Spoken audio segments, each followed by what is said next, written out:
मोहतरम भाइयों, बुज़ुर्गों, दोस्तों, ये हमारा इस्लाही मुआशरा का 1276वां सबक है। मोहतरम दोस्तों, आज से 5 सबक पहले 1270वें सबक में हमने बतलाए थे बच्चों के मामूली क्रिकेट के झगड़े को लेकर। 2 ख़ानदानों में झगड़ा हुआ, एक साहब ने फायरिंग कर दी, जिस फायरिंग में 3 लोग ज़ख्मी हो चुके थे। आज मुझे इस बात की इत्तला मिली है वो तीनों में से एक की जान चली गई। इन्ना लिल्लाहि व इन्ना इलैहि राजिऊन। फायरिंग करने वाले साहब भी मुसलमान, मरने वाले भी मुसलमान। मेरे मोहतरम दोस्तों, मुझे आप बताइए ना, दुनिया में कौन सा मसला ऐसा है जो बातचीत के ज़रिए से हल नहीं हो सकता है। मैंने उस सबक में भी ये बतलाया था। अब मुझे आप बताओ, जिस बाप ने अपने बेटे की मोहब्बत में फायरिंग कर दी, सामने वालों को जो है कमज़ोर दिखाने के लिए, उनको झुकाने के लिए, लेकिन कौन झुका, नुकसान किसका हुआ, ज़िंदगियां किसकी बर्बाद हुई। ये साहब जिन पे ऑलरेडी 307 का केस दर्ज हो चुका था, अब वो 307 जो है वो 302 के अंदर कन्वर्ट हो जाएगा। 302 में कन्वर्ट होते ही इनकी एक तो ज़मानत और बेल नहीं होने वाली है। जेल की सलाखों के पीछे कितने सालों तक रहना पड़ेगा उसकी कोई गारंटी नहीं है। आप मुझे बताओ, जिस बेटे के लिए, जिस औलाद के लिए इन्होंने लड़ाई की थी, इन्होंने झगड़ा किया था, अब मुझे आप बताओ ना, वो बेटे की ज़िंदगी बर्बाद हो गई या नहीं हुई। बाप अगर औलाद के साथ रह कर, देखो क्या होता है मोहतरम दोस्तों, हम मुसलमानों का मैं आपको बताता हूँ, हमारा सबसे बड़ा मसला ये है, लड़ाई झगड़े ये नेचुरल चीज़ है, ये होने ही वाले हैं। दुनिया बनी जब से लड़ाई झगड़े हो रहे हैं, क़यामत तक होंगे। लेकिन अल्लाह के नबी सल्लल्लाहु अलैहि वसल्लम हमको सॉल्यूशन बता कर गए। देखो, जब भी लड़ाई झगड़े हो तो बेहतरीन सॉल्यूशन ये है कि उसको बातचीत से हल किया जाए। उसके लिए थोड़ा पीछे हटने की ज़रूरत पड़े, हट जाए, लेकिन लड़ाई झगड़ों को ज़्यादा बड़ा ना बनाया जाए, वरना देखो हालत ऐसी होती है, किसी की जान चली गई, जिसकी जान गई उसका भी पूरा घर बार ख़ानदान बर्बाद हो गया, उसकी औलादे यतीम हो गई, और जो जान लेने वाला है उसका अपना भी ख़ानदान बर्बाद हो गया, उसकी औलादे यतीम हो गई। अल्लाह हिफाजत फरमाए। अल्लाह के नबी की सीरत, कौन सी बात दुनिया में ऐसी है जिसका सॉल्यूशन, जिसका हल वो बातचीत के अंदर नहीं है। ये मुसलमानों को पता होना चाहिए, वरना मैंने उस सबक में भी ये बतलाया था कि मेरे एक नॉन मुस्लिम फ्रेंड है जो यहीं पे पूना के अंदर शिवाजी नगर कोर्ट में प्रैक्टिस करते हैं, और अक्सर मेरी मुलाकात होती है। वो यही बोलते हैं, वो इससे पहले किसी और ज़िले में काम करते थे, वो जब भी मिलते हैं मुझे यही बोलते हैं, यार बोले सैयद भाई, क्या पता नहीं है, मैंने वहाँ पे भी जब मैं प्रैक्टिस करता था देखा हूँ, यहाँ पे भी देखता हूँ, सबसे ज़्यादा कोर्ट कचहरी के केसेस अगर कहीं किसी में है तो वो तुम्हारे लोगों में ही हैं। बाप के बेटे के ख़िलाफ़, बेटे के बाप के ख़िलाफ़, चचा के भतीजे के ख़िलाफ़, भतीजे के चचा के ख़िलाफ़, मामू भांजे के ख़िलाफ़, भांजा मामू के ख़िलाफ़, दादा पोतरों के ख़िलाफ़। अल्लाह हिफाजत फरमाए। इतना इंतशार, इतना तोड़, इतने लड़ाई, इतने झगड़े। मोहतरम दोस्तों, हमारे हज़रत जी मौलाना साद साहब का मैं बयान सुन रहा था, वो दिल्ली मरकज़ का जो चैनल है उस पर दिलों की फटन के उन्वान से वो बयान है। वो बयान सुन के तो ये वाक़या और वो बयान जब दोनों को मैं कंपेयर करने लगा तो वो बयान खुला खुला मुझे अपनी आँखों से नज़र आने लगा। हज़रत जी ने उसके अंदर फरमाया कि देखो, बातिल जो है ना, बातिल, पूरी दुनिया का बातिल, अगर वो एकजुट हो जाए, पूरी ताकत और एनर्जी लगा दे इस्लाम को ख़त्म करने में, इस्लाम को तो बहुत दूर की बात है, अल्लाह के नबी सल्लल्लाहु अलैहि वसल्लम की जो इस्तिंजे वाली सुन्नत है ना, इस्तिंजे वाली सुन्नत, उसको भी ख़त्म नहीं कर सकता बातिल। ये हज़रत जी के जुमले हैं। लेकिन इस्लाम को जो नुकसान पहुँचेगा, और इस्लाम को जो नुकसान पहुँच रहा है, बातिल की वजह से नहीं, बल्कि मुसलमानों के आपस के तोड़ की वजह से, आपस के इंतशार की वजह से, आपस के लड़ाई झगड़ों की वजह से इस्लाम ख़त्म होगा तो मुसलमानों की ही वजह से।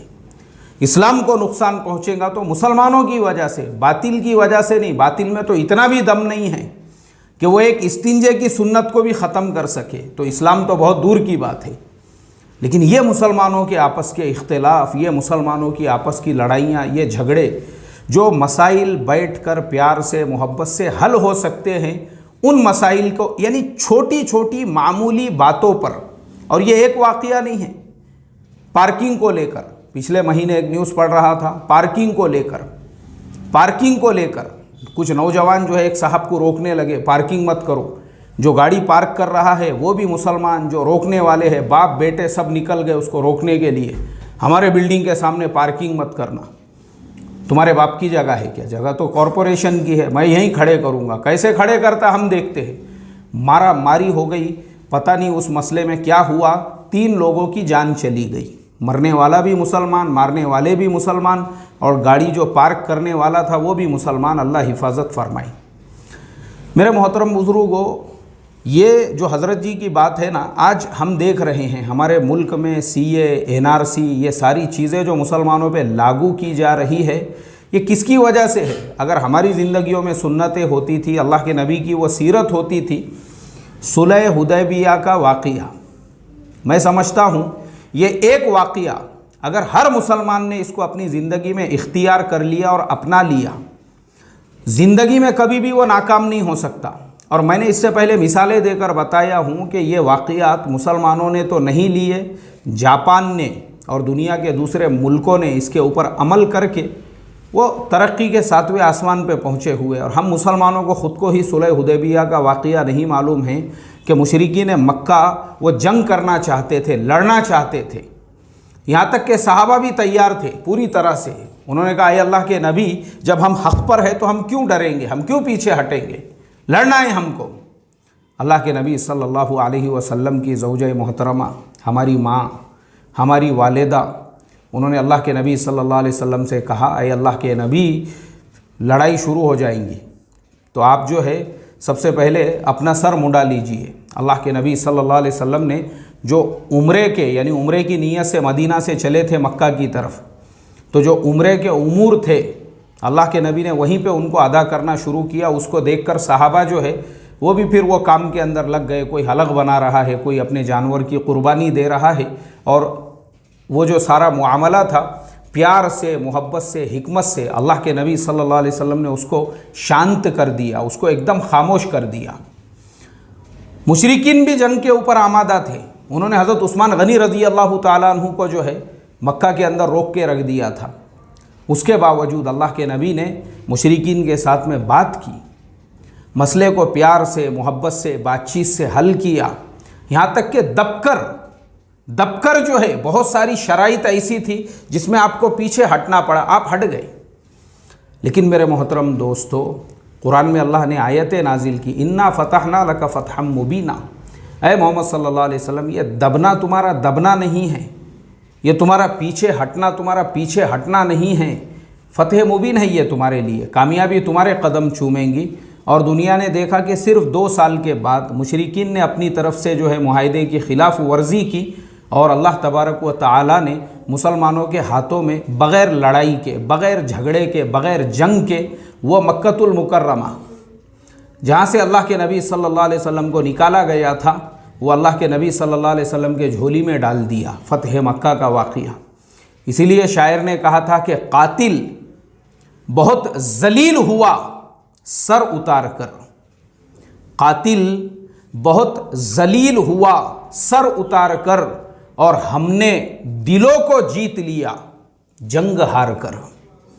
यह अल्लाह के नबी की शान में कहा। तो ये तरीक़ा होता है मोहतरम दोस्तों, लड़ाई झगड़े, अपनी ताकत बताना, मैं बहुत पावरफुल हूँ, ये सिर्फ बेवकूफ़ी है। मैं देखता हूँ फेसबुक के ऊपर भी जो है ना, बहुत सारे लोग अपने आप को कोई शाना समझ के, तुर्रम खां समझ के ऊपर टाइटल में शायरी लिखते हैं लोग कि मैं ऐसा हूँ, मैं वैसा हूँ, और छाती तनी हुई है, सिर्फ अपने दुश्मनों को दिखाने के लिए कि मैं कितना होशियार हूँ। इसके अलावा कुछ नहीं होता है। दुश्मन पे तो कुछ असर नहीं पड़ता, ये खुद जो है ना डिप्रेशन का, BP का, ब्लड प्रेशर का, हाइपरटेंशन का शिकार होता है। क्योंकि हमारे ज़माने में लोग फुसफुसे हो चुके हैं, इनके लड़ाई झगड़े भी व्हाट्सअप के स्टेटसों के ऊपर चलते हैं। व्हाट्सअप के स्टेटसों के ऊपर ये इसको गालियाँ दे रहा है, वो उसको गालियाँ दे रहा है, स्टेटसों पे ही। मेरे मोहतरम दोस्तों, ये है हमारा ज़माना। और वो अल्लाह के नबी की सीरत थी, जो अल्लाह के नबी पीछे हट गए। तो क्यों इस सीरत पे अगर आज का मुसलमान अमल करेगा, अरे जापान ने इस पे अमल करके अमेरिका को पछाड़ दिया, ये वाक़या मैं कई मरतबा बता चुका हूँ। तो आज का मुसलमान क्यों नहीं कर सकता है? अगर आज का मुसलमान इसके ऊपर अमल करेगा, कामयाबी उसके कदम चूमेंगी। लेकिन हमने सीरत को सिर्फ मीठे चावल खाने का, अल्लाह के नबी के नाम पर जो है घरों में बिरयानी पकाने का, अपने महल्ले में फरारे लगाने का, हमको तो उतनी ही सीरत आती है। हमने तो बस उसी को सीरत समझा हुआ है। हमको तो अल्लाह के नबी के बारे में सिर्फ उतना ही मालूम है कि बस हमको अल्लाह के नबी के नाम पे ये करना है। सीरत कहाँ पता है हमको?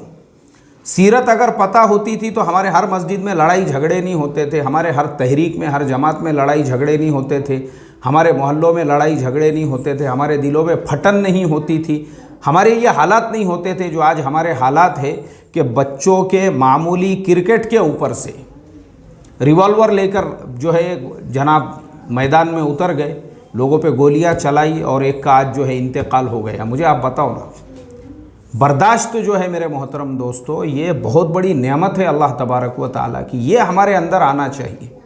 और जो भी मसला है वो मसले का हल, अरे बातचीत के ज़रिए से हल करो, बातचीत के ज़रिए से। ये बातचीत नहीं होने की वजह से, कम्युनिकेशन नहीं होने की वजह से, मैं आपको बताऊं मुसलमानों का सबसे बड़ा प्रॉब्लम क्या है आज के ज़माने में। फिर मुझे हमारे हज़रत जी मौलाना साहब का हवाला देना पड़ेगा, जो हज़रत जी ये फरमाते हैं ना कि जिस इमाम के पीछे नमाज़ पढ़ रहे हैं लुक़मा उसी को दो। हमारे ज़माने का सबसे बड़ा प्रॉब्लम ये है कि जिससे रिलेटेड मसला है, जिससे रिलेटेड, उसको कभी भी नहीं बोलेंगे, उससे बात ही नहीं करेंगे, दूसरों से मुज़ाकरा करेंगे, दूसरों से उसके बारे में बात करेंगे। अरे यार वो फलाने साहब के तरफ मेरे 1000 रुपये है, दे रहा ही नहीं यार वो मुझे। अरे भाई आपने मंगे क्या उसको कितनी मर्तबा मंगे, उसको मालूम ही नहीं है। और ये सिर्फ दूसरे लोगों के सामने उसके बारे में मुज़ाकरा कर रहा है, यानी जिससे रिलेटेड है उसको बिल्कुल ही नहीं बोलेंगे।